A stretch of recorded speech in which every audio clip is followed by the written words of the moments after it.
des grands poissons qui sont aussi particulièrement prisés, le tilapia qui peut être contaminé aussi et consommé. Et donc les valeurs qui sont en noir ici sont des valeurs de contamination de tissus comme le muscle par exemple, ou des viscères, hépatopancréas ou foie, selon les organismes. Et c'est à mettre en rapport ces chiffres en noir avec la valeur 20. 20, ce sont les limites maximales en résidus pour ce type de produit. Donc vous voyez la différence énorme entre la charge de ces organismes et les limites en résidus. Vous avez dans les cases oranges, ce qui est important, c'est le facteur multiplicatif entre la teneur dans l'eau de ces organismes et ce qu'ils ont accumulé. Donc ici, vous avez par exemple 1000 jusqu'à 15 000 fois, 16 000 fois. En moyenne, ça peut être entre 5, 10, 15 000 fois la teneur dans l'eau. Et donc, ça mène à un paradoxe. Ce paradoxe, c'est qu'il peut y avoir très très peu de chlordécone en soluble dans l'eau. Et donc, les Américains, à l'époque, avaient travaillé là-dessus et ils avaient chiffré à 0,02 microgrammes litre la teneur minimale, enfin, qu'ils étaient sensibles et qui menait à leur limite maximale en résidus. Alors, eux, c'était 150 microgrammes kilo de pois frais, les Américains dont vous a parlé Luc ce matin. Et donc, pour arriver à ces 150 microgrammes kilo pois frais, il fallait être en dessous de 0,02. Ça veut dire qu'on est face à un paradoxe où l'eau peut paraître absolument dépourvue, puisqu'on est en dessous du seuil analytique souvent, avec des animaux qui sont très contaminés. C'est-à-dire que la chlordécone dans l'eau, les analyses de l'eau ne rendent pas compte du tout de la contamination du vivant. Donc ça, c'est la première base importante. La deuxième, dans nos rivières, c'est que tous les organismes, crustacés, poissons, sauf un, de manière anecdotique, sont migrateurs. Donc ils passent une partie de leur vie en eau douce, une partie de leur vie en eau salée, et puis donc ils se promènent entre le bas des rivières, le haut des rivières, et donc ils peuvent se charger de manière importante dans un endroit où on ne les pêche pas. On va les pêcher, ils auront une contamination qui n'est pas celle de l'endroit. Alors les mouvements sont plus importants sur les juvéniles, mais on s'est aperçu que les adultes aussi en eau douce pouvaient par exemple changer d'affluent.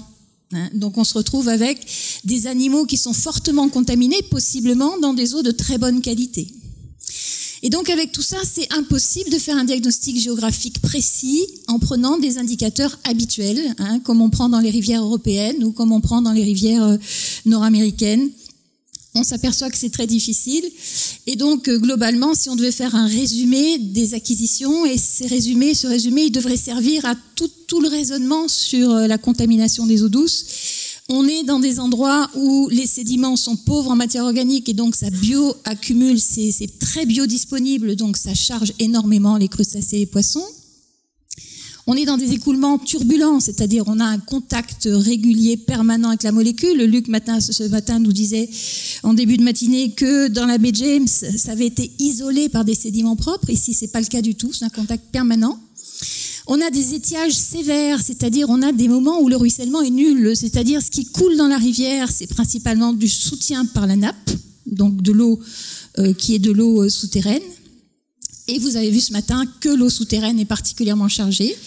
Et puis ensuite, vous avez des espèces migratrices qui brouillent énormément la capacité à indiquer. Et puis vous avez principalement des crustacés. Ces crustacés sont défavorisés en termes de physiologie. Tout ça, ça fait que les rivières des Antilles, tous ces éléments font des zones sensibles. Alors administrativement, je pense qu'il faudrait prendre ça en compte dans toutes les études de chlordécone et au-delà de la chlordécone.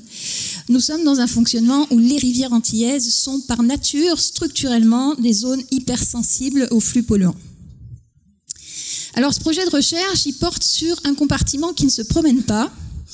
Et donc, il ne se promène pas puisque c'est ce sur quoi vous glissez quand vous allez en rivière, c'est-à-dire la partie ici que vous voyez en vert ici, qui tapisse les rochers et qui s'appelle donc du biofilm. En fait, le biofilm, c'est un mélange extrêmement complexe de bactéries, de microalgues qui interagissent les unes avec les autres et tout ça emballé dans une gelée qu'on appelle une matrice exopolysaccharidique. Et donc, ça ne se promène pas.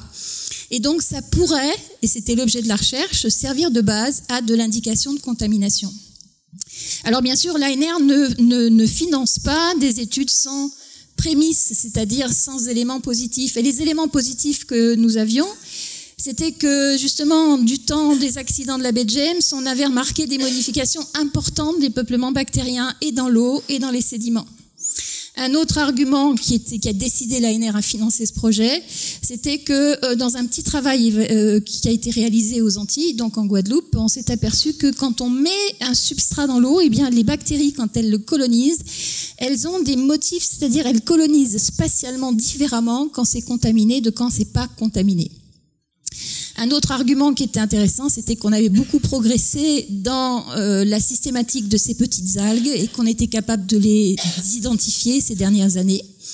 Et puis enfin que ce biofilm, il est consommé par toutes les espèces, poissons, crustacés, et que c'est la principale ressource autochtone, c'est-à-dire c'est l'entrée de l'énergie dans la rivière et qui va se transférer de maillon en maillon jusqu'au maillon supérieur. Donc en fait, un regroupement de plusieurs équipes de recherche, des équipes que vous avez ici en dessous,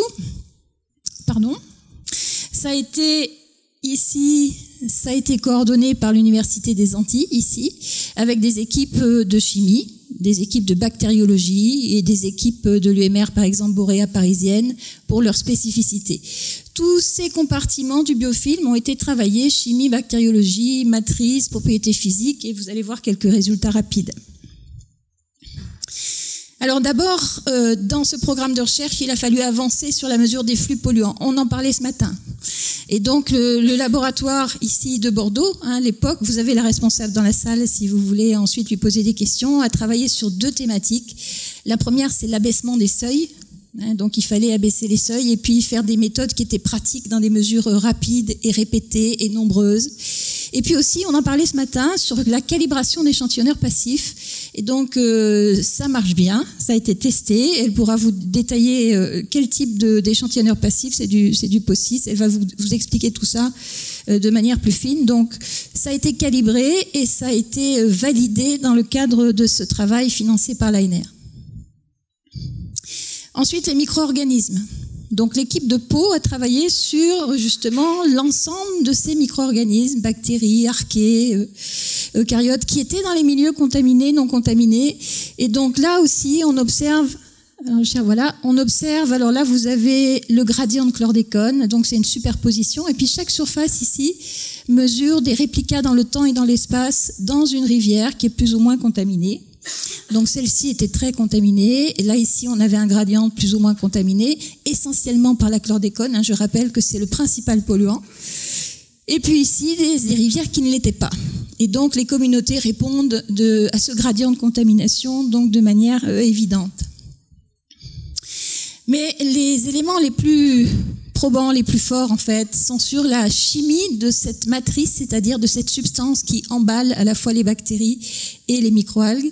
Et là vous avez, on parle de la chlordécone qui n'est pas une molécule comme les autres, et là vous avez une pénurie absolument évidente en fait dans une molécule qui est dans cette matrice exopolysaccharidique et qui est un sucre. Alors il faudrait des guillemets à vitamine B7 parce que c'est pas une vitamine, on l'appelle le myoinositol, et donc il disparaît. Alors voilà, ici on a les effets connus de ce myoinositol sur la physiologie humaine, par exemple. On sait qu'il intervient dans la régulation de la division cellulaire, par exemple. Il intervient aussi dans la perméabilité des cellules à l'insuline. Enfin, il est comme ça un carrefour métabolique important à l'échelle humaine. Et puis ici, sa présence dans les biofilms non contaminés, en quantité non négligeable, et puis il disparaît des biofilms contaminés. Alors des chercheurs russes ces derniers temps ont travaillé, alors ça vient de sortir, c'est une publication tout à fait récente, on ne savait pas trop ce myoinositol, à quoi il servait chez les bactéries. On a des éléments chez l'humain, chez l'animal, mais on avait peu d'éléments sur le bactérien. En fait, ces chercheurs ont mis en évidence l'intervention de ce myoinositol justement dans le patron d'installation des bactéries d'un biofilm, qui était un biofilm phytopathogène. Donc c'était un biofilm de maladie de carottes en fait, et donc on s'aperçoit qu'il participe à l'agrégation dans la primocolonisation bactérienne, et donc c'est un peu ce qu'on observe aussi sur notre biofilm de rivière. Et puis la question s'est posée de savoir si on pouvait avoir des intégrateurs multifacteurs, par exemple des paramètres physiques, qui pourraient rendre compte de ces modifications chimiques qui sont liées à la contamination. Et donc on a testé deux approches. Une approche par tribologie, c'est-à-dire on frotte une petite bille sur le matériau et donc on mesure la force de friction. Et la question c'était, est-ce que ces modifications qui sont observées en termes chimiques, bactériologiques, peuvent se voir à échelle physique? Eh bien oui, ici on a les stations qui n'étaient pas contaminées, celle-ci a été submergée, donc n'a pas pu développer un biofilm. Et puis là vous avez les stations qui sont très contaminées pour celle-ci, assez fortement contaminées pour celle-là, et donc là la friction. Et donc on s'aperçoit que cette friction est maximale dans des endroits où il n'y a pas de contamination, et elle est minimale dans des endroits qui sont fortement contaminés. Et on a essayé une autre approche aussi en termes physiques, c'est-à-dire on a testé la pénétration d'un petit indent, c'est des analyses qui permettent d'avoir la viscosité et en même temps l'épaisseur du biofilm, avec des indents aléatoires sur des substrats qui ont été immergés.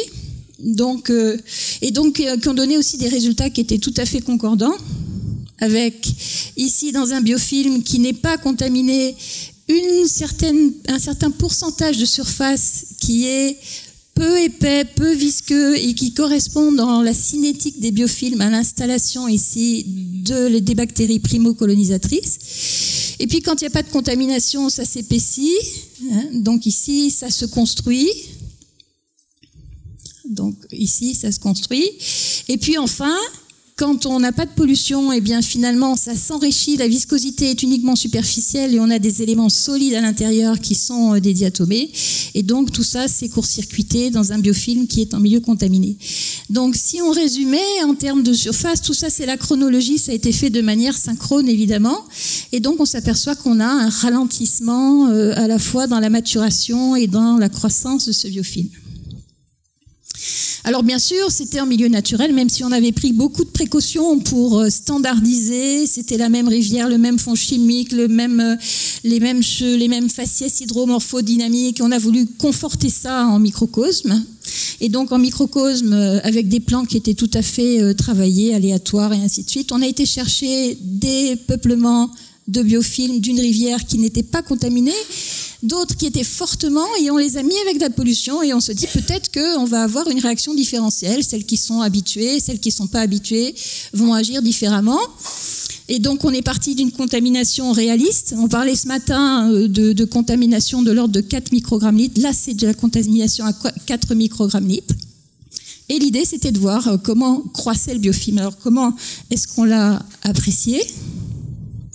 Eh bien, on a utilisé de la microscopie électronique avec un faisceau de rayons X associé. Ça nous permet d'avoir à la fois l'image de ce que l'était biofilm et en même temps la cartographie des éléments carbonés, par exemple. Et donc, on peut, en termes de surface, savoir combien de carbone a été construit de manière parallèle entre milieux contaminés et non contaminés.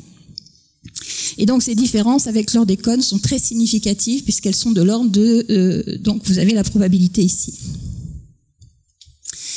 Et puis enfin, les rivières des Antilles, on a la chance d'avoir un petit animal qui ne consomme que du biofilm. Donc vous l'avez en haut, donc c'est un petit poisson et on s'est dit, on va vérifier si ça éventuellement change ses capacités à se nourrir. Donc avec des expériences qui c'est ici des expériences in vitro. On n'a pas vu de différence in vitro, mais par contre, quand in vivo, on est allé regarder ce qu'il consommait, entre ce qui était disponible dans le milieu et ce qu'il avait dans son tractus digestif, eh bien, on s'est aperçu qu'il consommait préférentiellement des diatomées qui étaient absentes des biofilms contaminés.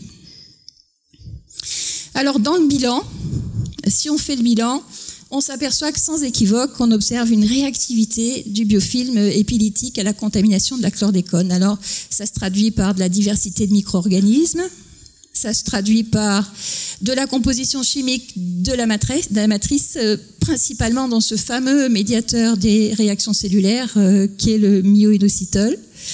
Des propriétés physiques qui sont pas mal intégratrices multifactorielles, mais qui répondent bien à la contamination. On a observé en microcosme contrôlé des diminutions dans la production carbonée, un retard de maturation et de croissance du biofilm. Et tout ça, ça nous dit comme le biofilm, c'est un pivot de l'entrée de la matière et donc du transfert de cette matière dans le réseau trophique, tout le monde le consomme, toutes les crevettes le consomment, tous les poissons le consomment. Et quand on sait que ce fameux myoinositol, il est indispensable à la croissance des juvéniles, on se pose bien sûr la question des impacts qui sont encore inconnus sur le fonctionnement des systèmes.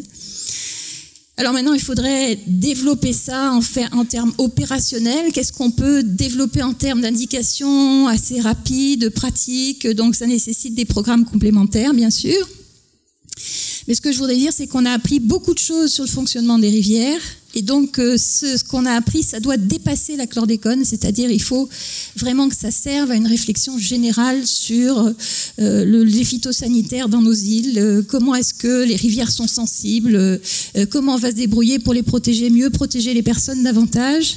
Et donc, il va falloir articuler absolument agronomie et fonctionnement des écosystèmes naturels davantage. Merci beaucoup.